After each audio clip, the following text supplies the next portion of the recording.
সাইয়েদনা ঈসা আলাইহিস সালাম দাজ্জালকে হত্যা করার জন্য বাংলাদেশে নামবে না, দাজ্জালকে হত্যা করার জন্য সৌদি আরবেও নামবে না, মিশরেও নামবে না, ইরাকেও নামবে না, লেবাননেও নামবে না, আলজেরিয়াতেও নামবে না, তিউনিসিয়াতেও নামবে না, মরক্কোতেও নামবে না। সাইয়েদনা ঈসা আলাইহিস সালাম দাজ্জালকে হত্যা করার জন্য ফিলিস্তিনের দামেস্কের জামে মসজিদের সবচেয়ে বড় মিনারার পাশে দুইজন ফেরেশতার পাখার উপরে ভর করে জমিনে নেমে আসবেন। এই জায়গাটা অনেক গুরুত্বপূর্ণ জায়গা।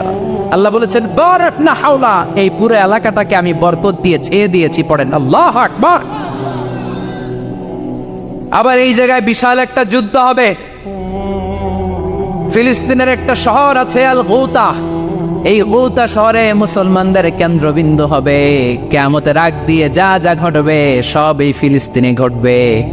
এই জন্য তিন আর জাইতুনের কসম কাটার মধ্য দিয়ে ফিলিস্তিনের কসম কেটেছে কে?